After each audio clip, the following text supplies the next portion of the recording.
Thank you all for coming. I'm going to sit down in a second. I just want to get your attention. So all. My name is Liz Helfer. I'm the Public Arts and Culture Planner for the City of Watertown, and I am so pleased to staff the Public Arts and Culture Committee, whose project this is.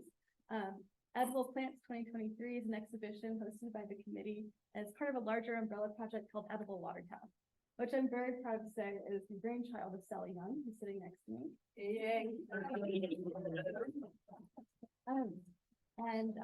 We are really pleased to have 10 of the artists, actually 11 of the artists participating in the show here tonight to talk about the work that they created and learn more about their process and what they've learned from this experience. And I hope you've all had a chance to see the exhibit on the second floor.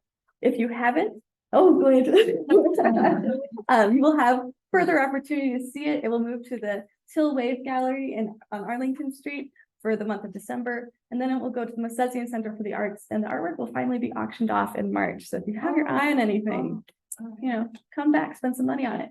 So to say some more words about the Edible Plants project is Sally. Well, I got the idea when I was traveling with a friend, and she bent over along a dirt road in southern Italy, picked up a weed and started eating it, and we were kind of horrified. And she said, "It's arugula," and we had arugula every night while we were there. But she said, "You should know about a project we have in Aarhus, Denmark, called Taste Aarhus." And basically, I got inspired by that project, and we've sort of taken on some of the things they're doing. I think we're much more ambitious in some ways than they are. They're doing a lot of green infrastructure connected to it. Anybody in their city can get a raised bed, and they have raised beds in public parks for restaurants to use. So there are lots of places that this can go. It's a 3 to 5 year project. We've received funding from the Regional Metropolitan Area Regional Planning Commission.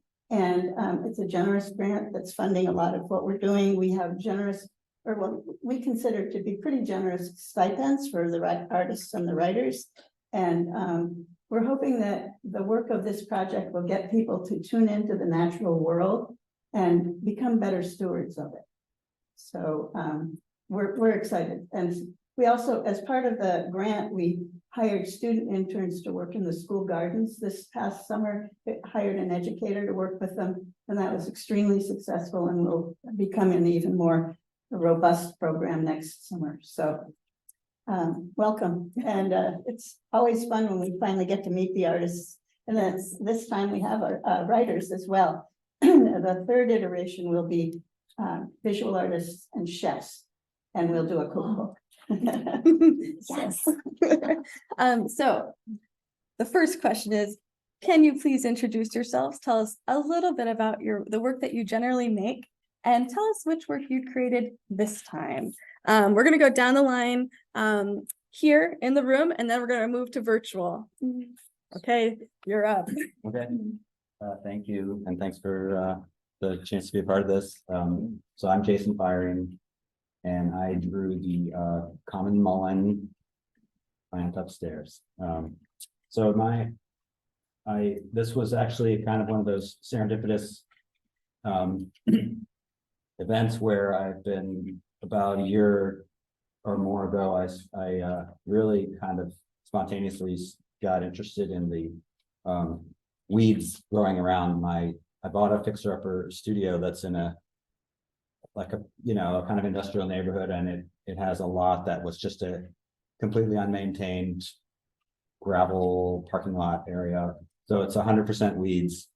And as I started to plant a few things and pulled things up, I can't say exactly where it originated, but I started to think about what are these things that I'm pulling up, and and one thing led to another, and I bought a field guide and so on. So I've been making kind of traditional botanical drawings of all the species on my lot. It's only like a 1/4 acre, and I've found at least like 55 different species already, not counting like the mosses and stuff.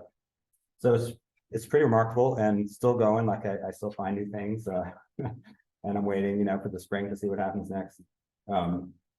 But it's a very big departure from my usual work. It's more like large scale geometric abstract pieces. So I think in general, I'm interested in, I have a degree in physics and I'm a scientist by my day job. And so all of my projects, they might seem unrelated, but ultimately come back to kind of taking a sideways look at how science is done and things like that. So I think that ultimately this is part of a bigger project about kind of botanical and classification and things like that around weeds. That's me.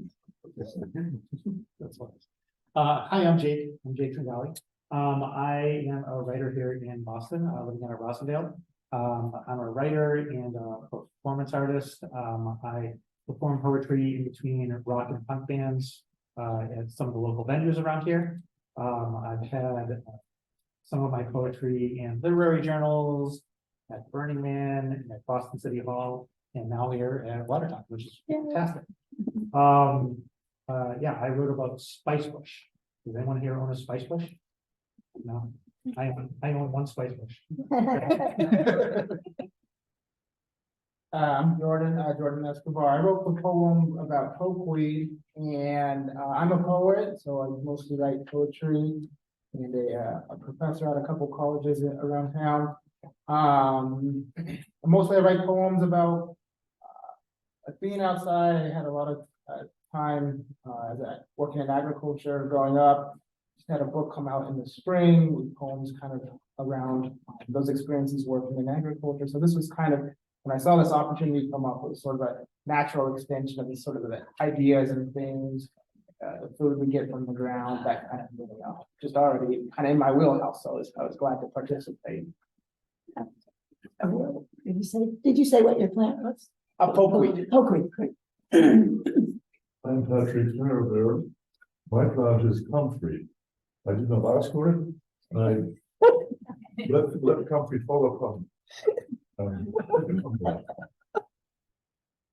was brought up in Watertown from the age of 5, and while being away a bit of my adult life, I'm home again for the last 40 years perhaps. And as a career, I became a consultant ecologist with emphasis on fieldwork. So I'm a field ecologist, biologist, and of course I must be interested in plants. So the use of all our energy that we depend on to stay alive. My history as a man of letters dates probably about 1953, when at the age of I was published. Since then, I've not published again until these. Of a domestic sort, because I have a extended family, I like to entertain them with either humorous or compassionate or all the kind of work you can imagine in between. That's what I still do. This is kind of out of character for me, but I'm happy to have the opportunity. My name is Ruth Henry. I wrote the poem Shagbark Hickory. I focused my career on, in recent years, much more on visual art and public art. I did that mural kind of behind us, the red one. But I have written poetry, spoken word poetry largely, and hip hop lyrics for most of my adult life as well.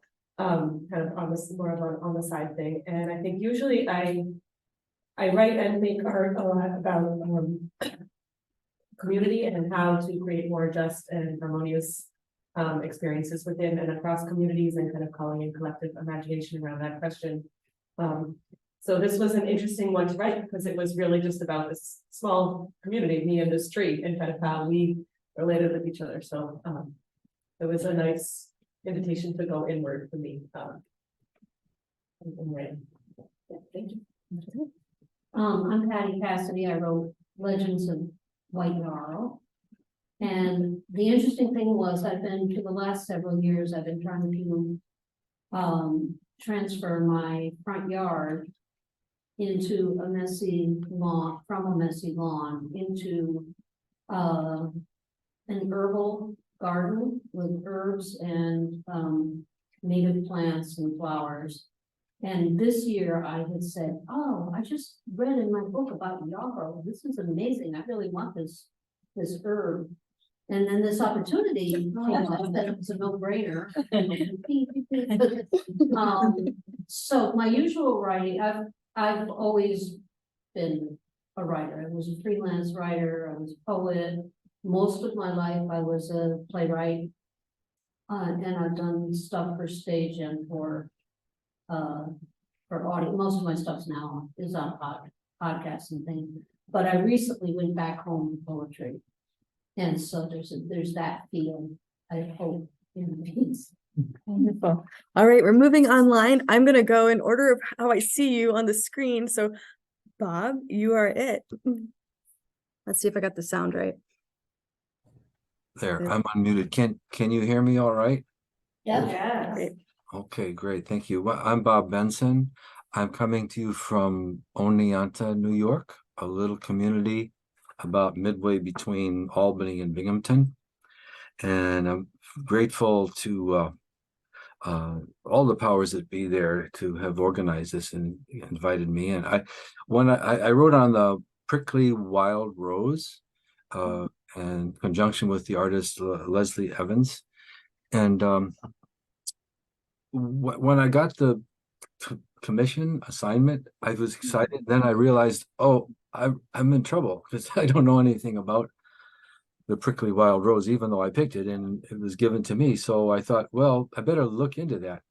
And there was, I think, several turning points in this project for me. One was discovering that the plant was actually endangered in Massachusetts and New York. What I do, I've been publishing poetry since 1974. Don't do the math. So Massachusetts and New York, but I looked into the into the background of how indigenous people use the plant in those states, and there are many medicinal uses. So I figured at some point it had to be more widespread and more just part of the pharmacopoeia. But the plant now seems to have run away from people and hidden away on high mountains and rocky ledges. And I wondered why did it do that? So that was one question. Another question was, well, how am I going to do this? I started taking notes on my reading, started writing little squibs of things, and it put me in a difficult spot because for some reason, the plant kept speaking. And I thought, you can't have a talking plant. A talking dog, maybe, a talking animal, but a plant does not talk. They're inert. And then I ran across remembered the burning bush in Exodus. And I thought, well, if God can speak through a plant, I guess it's not too far off the chart. So, and then I kept running into roses and prickles and things in different stories. There's that story of the burning bush. There's the crown of thorns at the crucifixion. And so the poem got constructed as a series of monologues, beginning with a section of the plant just coming out, kind of poking up out of the ground and growing. And I realized that, well, when plants start, they don't look like anything like they finish. And so the poem became a plant in itself. It started as something I wouldn't recognize as a poem, but by golly, if I kept nurturing it and watering it, trimming it and feeding it, it would grow into something, and it has. So I will stop there and pass the mic. Here it goes. Thank you. All right, Erin, it's you. Hey, do you hear me? Yes. Great. My name is Aaron Hornick. I wrote the piece about milkweed. So it's called In Maddening Pursuit of Milkweed while I searched for it in my home of New Mexico. So I was born and lived in Boston for most of my life and moved out here to New Mexico to teach high school, where I try to share my love of writing with my students. So I run a literary magazine with my students, which is a real joy. And part of my love of writing is my love of reading, where fiction is probably my favorite genre. But throughout college, where I majored in writing, I sort of fell into the genre of creative nonfiction through some writers like John McPhee. And that's sort of become my forte. So I published a few different times, and I was very thrilled to add my story illustrating about my search for milkweed to Edible Watertown. So I'm very grateful to be here. Thank you. You. All right, and then we're gonna go in a circle. So Samara. Hi, Samara. I'm homesick in Brookline right now, so if my voice does something weird, that's what's going on there. I'm the gallery director and program coordinator for the art department out at Wellesley College. But I've done a lot of weird things before that, including, most relevantly, I used to work as a bird bander and a botanical surveyor for Mass Audubon up in Newburyport. So that's kind of when I had started drawing plants. Before that, like in college, I was mostly working with insects. I made a hard turn into different critters. And then I did a lot of other stuff. But when this opportunity arose, I was really excited to get back into botanicals. I've been teaching botanical illustration a little bit, but my own practice right now is mostly geological, I guess. I'm doing a lot of landscape-based work on like questions about who gets to inhabit the landscape, who gets to explore the landscape, who gets to mark it, and how those marks are similar to or dissimilar from like natural geological marks.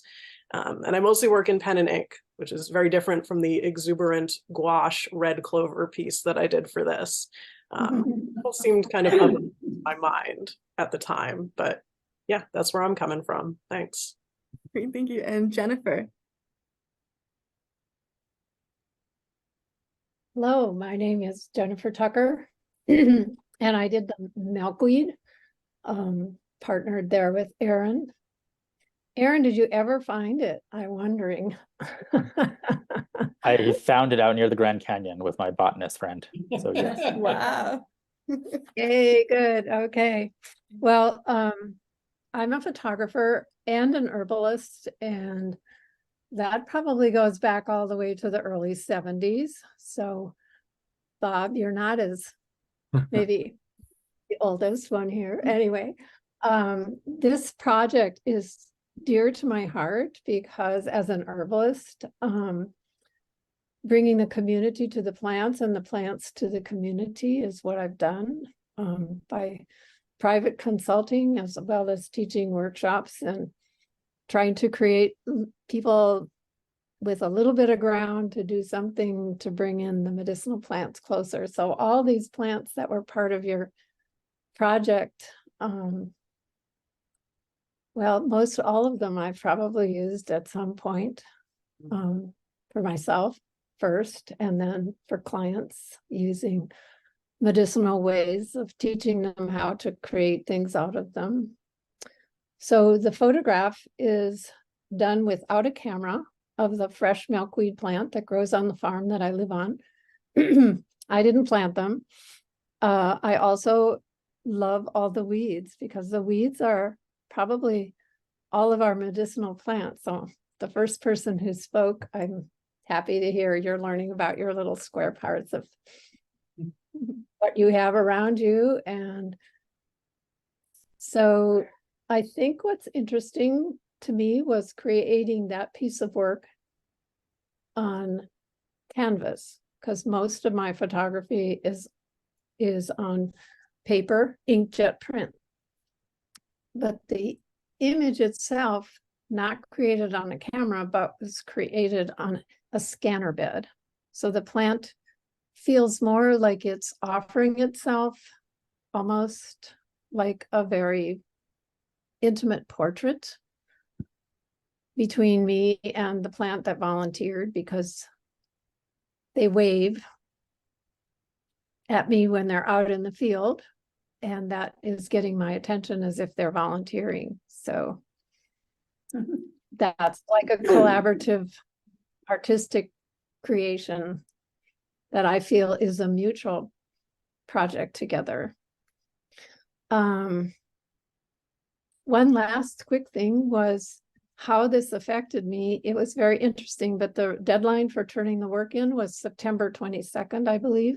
And on September 23rd, while walking on the farm, a monarch butterfly who had just recently come out of her chrysalis was on my path, and she had not successfully created an unfolding of her wings while coming out of her chrysalis. So she's an ambassador who came to me, and that's part of how this project, I really believe serendipitously, brought me to begin to study the animals or the insects, whatever else uses plants. I've been narrowly focused on how humans use it, but now my focus has broadened, and that's what part of this project is really about, is who else uses these plants. And she is amazing. I learned how to care for her, and we are now into the 11th week of this butterfly living in my house. Because she couldn't fly, so she couldn't do her journey, but she's certainly an ambassador for how to learn about these amazing creatures. So thank you again for this opportunity. Thank you. Daisy, I'm going to have you introduce yourself. Sure. Can you hear me okay? Yep. I'm Daisy Hebb, and I got to do the other half of pokeweed, the visualization of pokeweed. And I love this plant because there's so much confusion about it being edible or not edible. And it was a lovely opportunity to delve into both of those trains of thought, which both have validity. And I'm a geographer by trade, and I've been focusing my time on helping people learn relationships between plants and host, or insects and their host plants. So I have several calendar series out helping people learn about bees and learning about keystone species that feed the most wildlife. So in my world, that's basically mapping the connectivities of our landscapes with the, strong respect to location. And thank you so much, Sally and Liz, for throwing this together. Thank you. All right, we're going to do question number 2. Some of you have already started to answer these questions. So was there a particular, actually, we're going to skip this one. I'm sorry, we're skipping to question 3. What kind of research did you do to do this project? And if you reached out to your plant partner, which I know many of you did that change how you approached your work? We're going to do the same thing. Actually, yeah, we're gonna go down the line again. Here we go, round 2. So what research, well, as I said, so I've been going around and identifying, what I would find gradually, starting with what was easy and working to the ones that are more tricky. I knew about mullein, just because it's such a remarkable plant. When you see one, it really stands out in the landscape.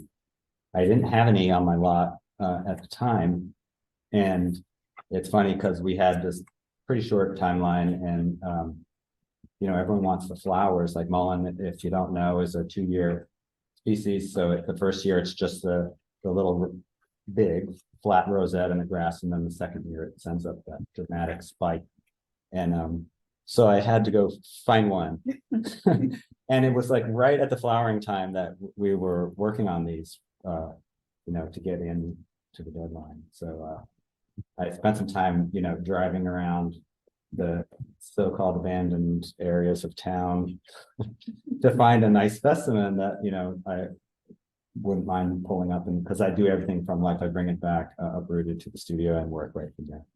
And then I wanted to learn more about mullein, and just, there's lots of interesting things about it. Some of the really fun ones were like that. Supposedly it has these big fuzzy leaves, and people would wrap put them in their shoes and things in earlier times as a kind of an insulation fabric.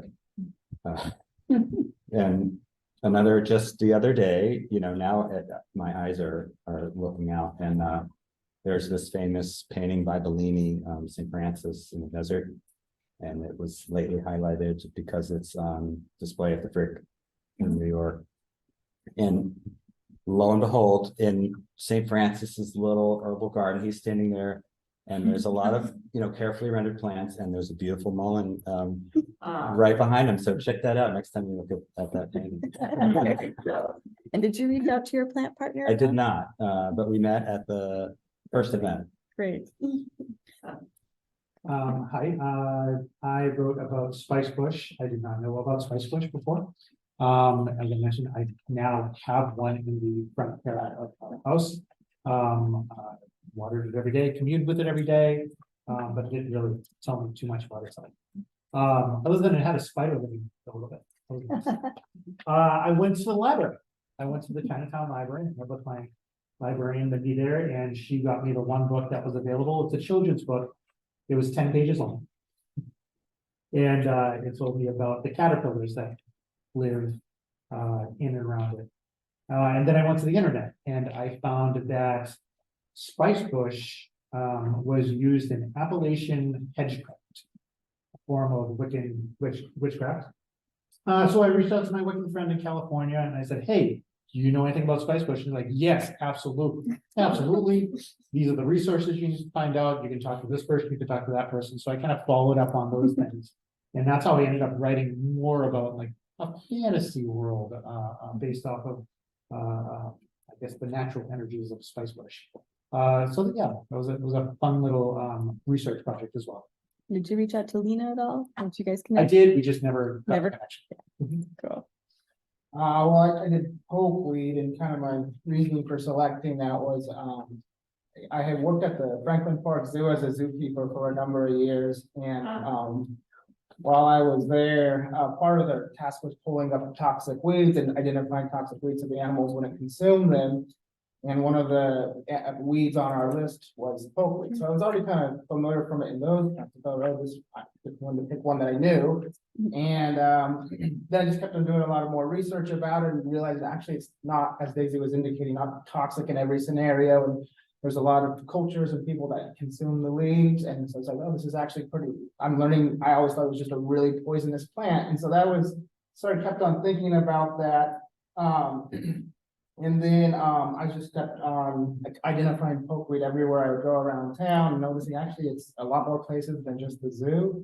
And I was in Harvard Square, and it had just rained, and I saw a pokeweed plant with raindrops on it, and it was really beautiful. I took a photograph. I kept on thinking about that image, but I didn't really know where to start the poem, and I was still kind of perplexed with all this knowledge, but nowhere to take it.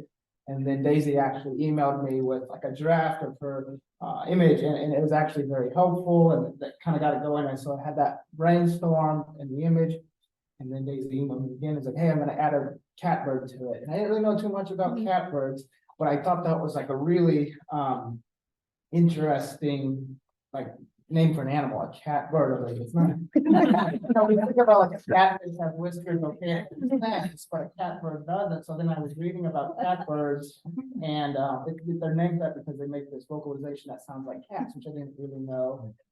So as I was thinking about the poem and writing it, I was playing recordings of catbirds and that muley sound. So that came across in the poem. Storm got there. And then, like I said, what was really helpful too when I was writing is I had Daisy sent me like more of a finished image, and I had that on one side of my computer screen, and then the poem draft on the other side. So it's kind of like going back and forth, thinking about it. Kind of wanted to make that connection, but definitely having the art was very helpful for me in the production. That's great. Yeah, Patrick. I started by going to my own library, which represents many years of study, to my wife's distress, trying to reduce my collection over my dead body. But there's one that stands out, I think, as a basic point for anyone interested in the so-called edible plant, it's written by a former Harvard professor, the big fan of his day. It's quite old. It was first published in 1943, revised second edition in the 60s.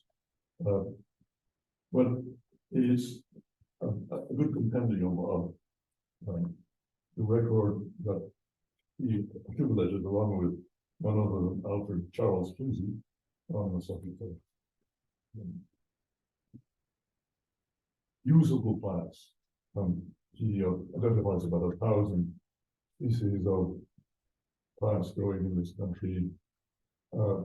That is to say, the so-called higher plants plus ferns. Ferns are also of considerable interest once you get into the subject. Another book which comes from slightly later period is Using Wayside Plants by Nelson Kuhn. It tells you how to prepare many of these. I think though that since I started my library, there have been many other rather good books on the subject of using the more popular plants. And some of them are were preparing. If you have the time, you know, the shagbark hickory, for instance, would like to make it myself a regular meal today and hickory nuts. It's a lot of work.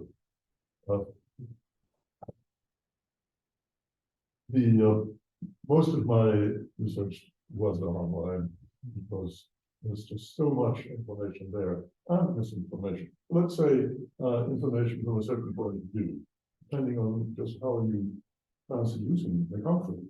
It's a plant of some virtues.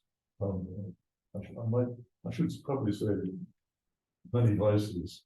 Not something to take lightly into the kind of person who depends on trial and error in the exploration of the edible plant world. It's not recommend that approach in this case. And well, the result of what I read has been has caused me to come up with the poem that I came up with, almost bordering on satire, I'm afraid to say. But I did take the scientific approach with what I know about plants, their consequences. It really, I think, led me to think more about the human factor. It tells us more about people, I think, and perhaps the poem does too. It's a history of the way of the evolution of this plant's use and misuse. The result being an exhortation to be extremely cautious and vigilant about using the plants in this way, because they really are individual beings that were not necessarily put here for our use. If you can't use them, just be thankful. Patrick, did you connect with your plant partner at all during the process? With the I was in touch with Lisa. Graf, and we decided that, well, she was already possessed of a concept, and I could see no objection to our continuing on our separate paths, because the total effect was very powerful. not disunity, but more of a total view on the subject. Wonderful. So when we, my plant was shagbark hickory. And when we got the list of the different plants to choose from, I Googled what they each looked like and thought about which ones kind of called to me metaphorically. And I was very drawn to shagbark hickory right away. She looked nice and messy and ragged, kind of how I felt myself. And but in the best of ways. And I think for me, a lot of the journey of getting to know about her and like learning all of these powerful, beautiful things about her that were not necessarily the type of beauty or power that you might like immediately grasp. Was like also a personal healing journey for me as I wrote the poem, kind of from her perspective. And, yeah, I feel like I just got to love her a little bit as a plant. I haven't gotten to see her in person yet, or if I haven't noticed her. But I don't know, sometimes I'm in those group, in group activities, they'll say like, if you were a fruit, what fruit would you be? Or if you were an animal, what animal would you be? So I feel like with Shagbark, I kind of got the question, like, well, if you were a tree, what would you be? And it's Shagbark, so proudly so. Did you connect with your? I think that by the time we heard about our partners, I already was feeling like really attached to Shagbark and this like personal relationship with her, and I didn't really feel like letting anybody else into that. No sharing, got it. Which is interesting to see our things are very different approaches, Very but they're kind of cool. Like turquoise is my favorite color, and there we go. That's good. As I said, I had run across Yarrow because I was transforming my yard and still. So I was kind of familiar with medicinal uses of yarrow. So that's where I started my research through my books. And then of course, you fall down the rabbit hole of the internet. And the thing that ended up, I'm a storyteller. So the thing that interested me the most were all the stories that went along with yarrow. That's why legends of what yarrow. And I was amazed. There were from the Phillies sword. It was used. Yarrow stalks are used in teaching. And they were the two I really liked. One was it's a poem that girls say, I remember on the 1st of May to get themselves a husband and they have to pick the yarrow. And then it ends up with Carmina, I really don't so I could say it right.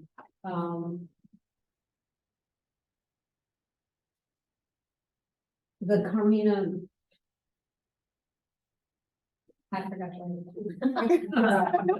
Sorry. Anyway, it's an ancient book of sort of magical sayings, and so every time I looked up yarrow or something that occurred to it, like I went through the inventory of Emily Dickinson's garden, and there was yarrow. More and more stories came up, and so that's how I ended up with the piece that I did. And I did contact Erica. Yeah. It was a while, but we did get together, found out we were sort of on the same page. And I loved her sort of botanical drawing. Amazing. All right. Hello, everybody on screen. Bob, you're it. Unmute. Okay, thank you. Okay. I mean, this is a fascinating collection of people's processes, and I'm trying to sort something out, that's consistent, but it's a lot of chaos, and creativity and invention, and wonderfully so. So I kind of answered that second question in answering the first question. So I'll go back to answer the first question, which gets me back to the thing. I did a lot of teaching and research in 2 areas of the world. I taught at Hartwick College, by the way, for 39 years. And I taught British literature. I also taught writing. I also taught Caribbean literature and Native American literature, Native American law and literature. And I was very heavily invested in those regions. When I was in the Bahamas for the first time, I had a little problem, a little difficulty with my back. I told the woman who was working there, and she said, "Well, come on."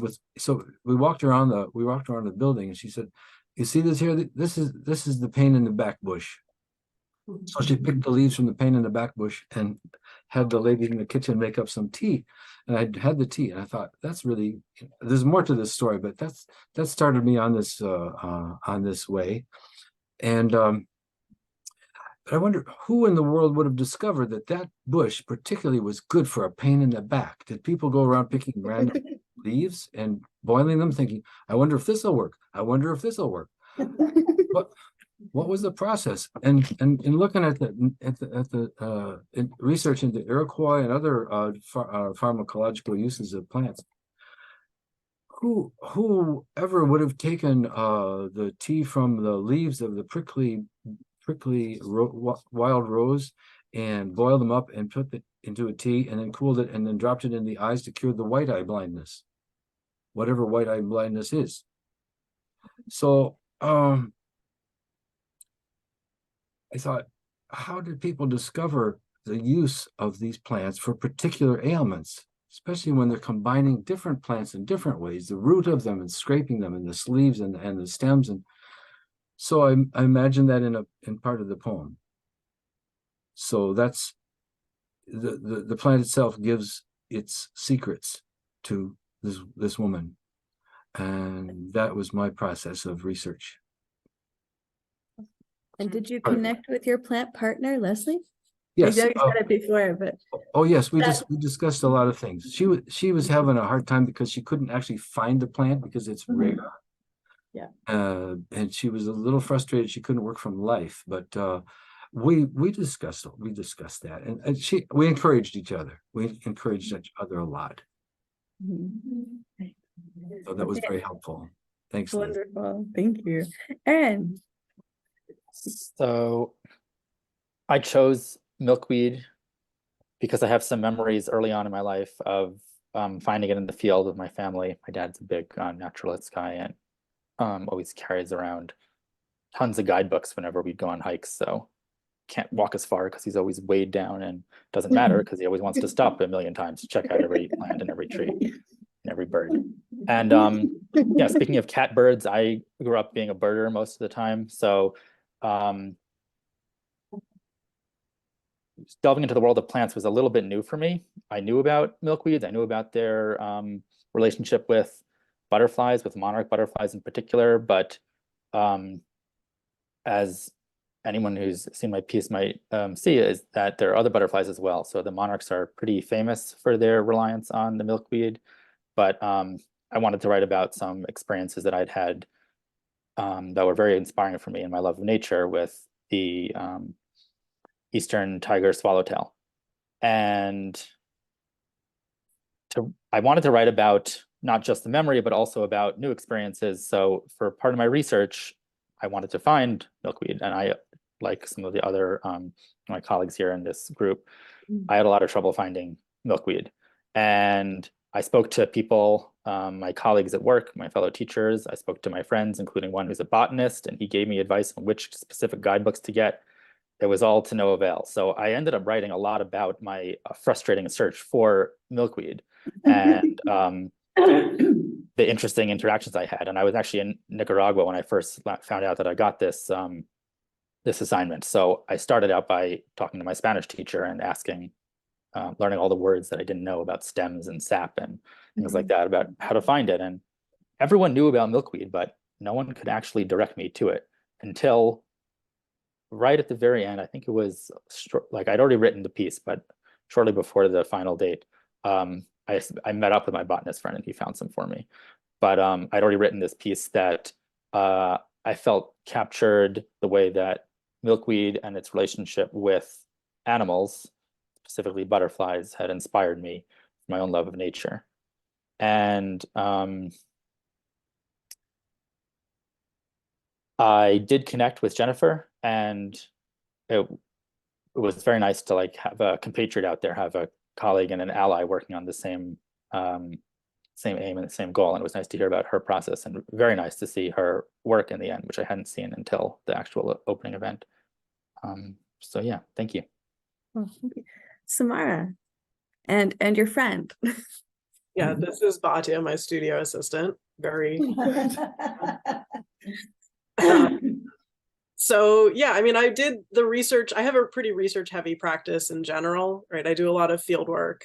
I always go out in the field with the sketchbook and I make sketches from life out in the landscape in front of the real thing. So I went looking for clover first and foremost, found a lot of it because there's tons of it in Massachusetts.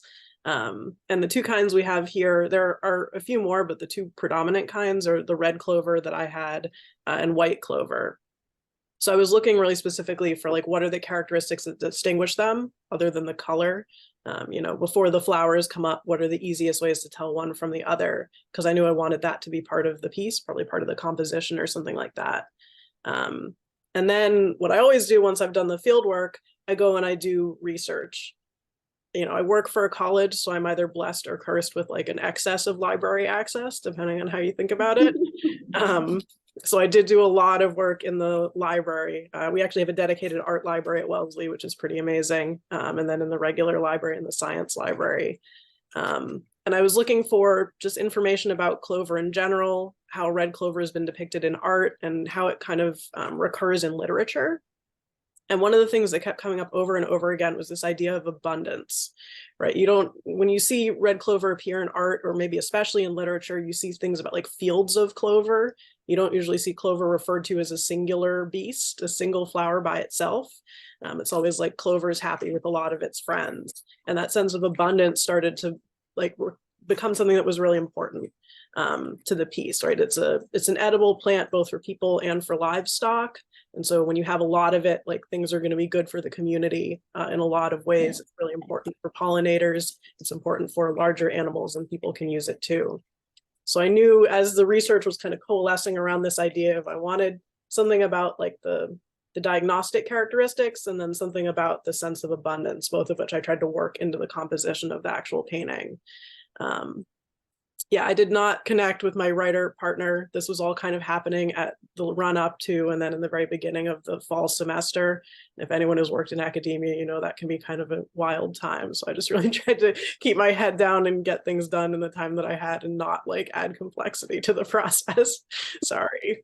Don't apologize. Totally fair. Jennifer. So I think my research, what little there was, came a little bit through Aaron, the partner who was also writing about milkweed, and he contacted me, and then I shared the sense of his inability to find the milkweed. So I went online to see what New Mexico's milkweeds look like, and they didn't look like any that I knew out here in the East, in central Pennsylvania. And so I learned of how many different milkweeds are out there, but I didn't pursue it any further than that, other than to know that. So I don't even know how many might be edible or not, since the one I represented is the one that grows around me by volunteering as a weed. And I've learned how my whole seasons evolve around the certain plants as they come into the forms that are either edible or medicinal. So what I did a little bit was ask other people about milkweed. I would just say, well, do you know the milkweed plant? And it's interesting how mostly people seem to only relate to milkweed with the monarch butterfly. But if you ask farmers about milkweed, they want to kill it because they don't want it in their fields. It spoils the kind of agriculture that we have dominating. So that was pretty much how this evolved for me. And it is about the seasons. And I think back on how the plant itself, I start eating it when it's in the flower bud stage, and it tastes like fresh peas. It's the unopened flower. And then you can steam the unopened flower clusters of common milkweed.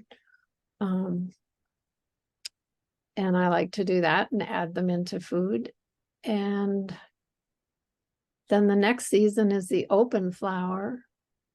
And that's very fragrant and looks very pretty in salads. And then in fall, it's that little seed pod that goes everywhere. And it's like, that takes me back to childhood, which kind of circles around to how Aaron's work was a memoir. And I realized that all of our seasons are kind of creating memories around what it is that we relate to in our environment. And with those things become important to us. So thank you. Thank you, Daisy. Daisy, do you want to contribute or should we can, Sure. okay. So I love painting with a story, and I love rewarding people who look really close with being able to learn something, to see more when they look really close. So I asked the herbalists about, well, first of all, I asked Jordan if he had a story in mind, whether I might pair the pokeweed with a bird or a bug or something like that. And he hadn't had a thought yet, or a train of thought on that yet.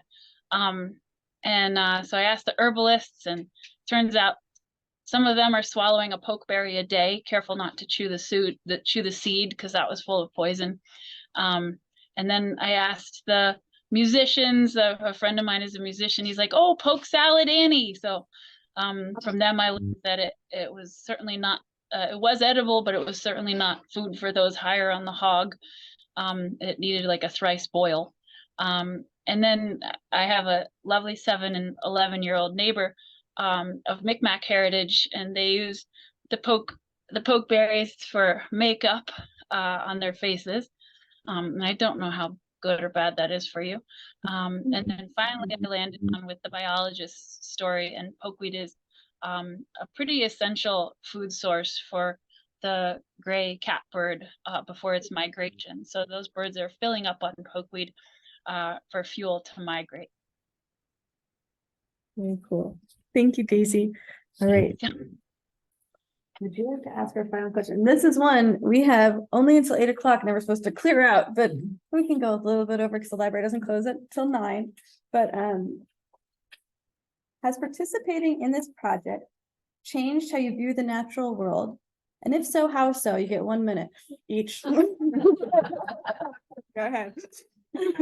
Well, I think like, I was already sort of on this direction, but it's definitely been inspiring. And like this evening with seeing how all of us, I think, you know, there's many levels at the way that we're looking at these plants, and it's not just the product that we produced up there, but you can't help but get connected to, you know, more about what it is and its place in the world. I've never planted anything before, and now this project, I have planted one thing.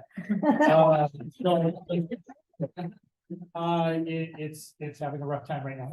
It's a little cold out there, but I'm looking forward to seeing what happens in the spring.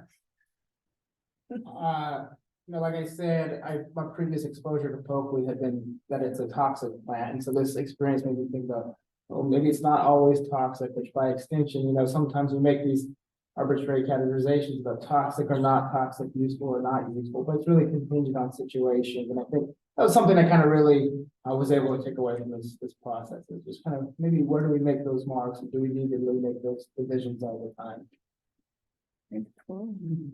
I think any activity of this kind is extremely valuable because it gets us thinking about the foundation of life itself. We are so far separated from the sources of our survival. The quality of our lives depends on the quality of the environment that supports us and all the other animals.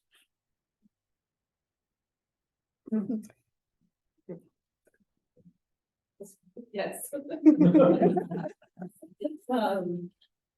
Yeah, I think for me, it was really interesting to like put myself inside this tree and like kind of see through the tree's eyes and tell the story through my tree's eyes. I think it was an interesting experience of like trying to feel and see and understand a plant as a living being. Maybe not as sentient as I made her sound in my home, but it opened up a bit for me, kind of how I think about and look at plants. I was involved with herbs before, but then as a result of doing all the research that goes along with this and learning stories that go along, it opened up a whole nother layer of the way I would look at plants. They're not just plants, they're not just these useful things that we can either eat or use for medicine, but there are legends. And I think actually I've started to look for more stories. All right, Bob. Yes, thank you. I think now plants tremble more at my approach, fearing that I will eat them. Let me suggest to particularly the poets in this group, you look at a journal called Plant Human Quarterly. Maybe some of you know it. It's done out of the Netherlands. It's called Plant-Human Quarterly. And if you just Google PHQ, you'll probably come to it. And they publish poems, particularly that deal with the relation between communication between the plant and the human world. So the Plant Human Quarterly, let me put that in your hopper. Thank you. Thank you. All right, Aaron.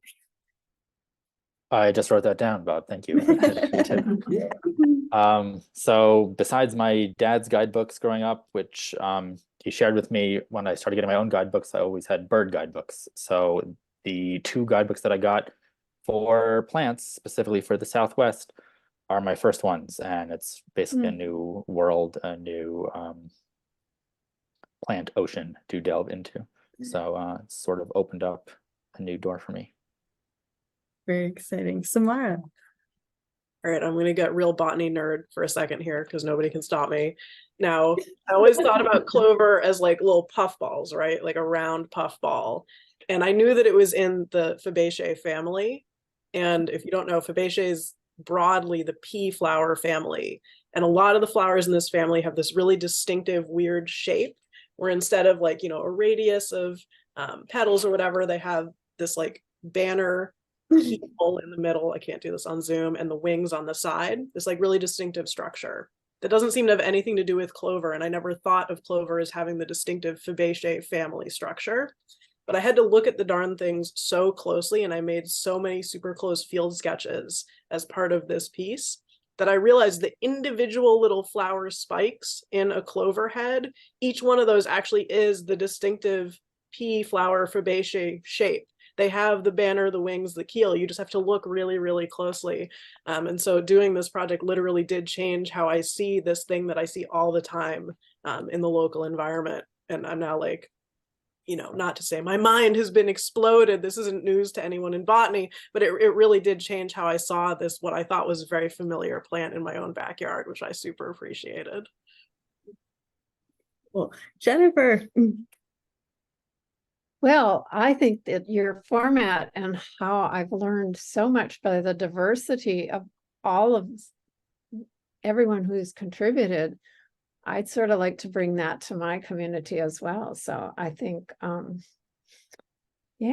think this broadens the whole idea of how we sort of self-educate, but also teach from our specific, unique way of how we're doing our work in the world. And yeah, it's very expansive. I'm excited. And thank you, Bob. I will too be looking up Plant Human Quarterly because yes, I love it when the plants talk to me. Let me interject that I just put in the chat the website. The address. So if you go to your chat, you'll see it. It's from the Otherwise Collective, it's called. Okay. That's the sponsor. Thank you. Daisy, will you close us out? Sure.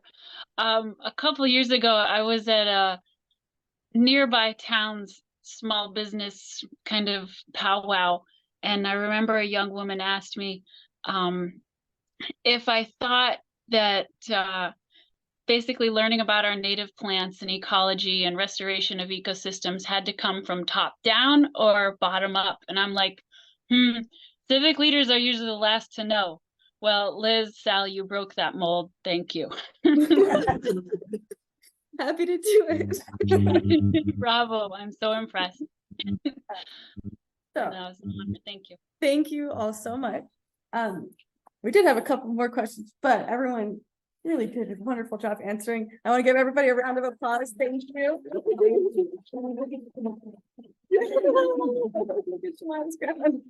We love your flowers, Samara. Check out Samara, everyone.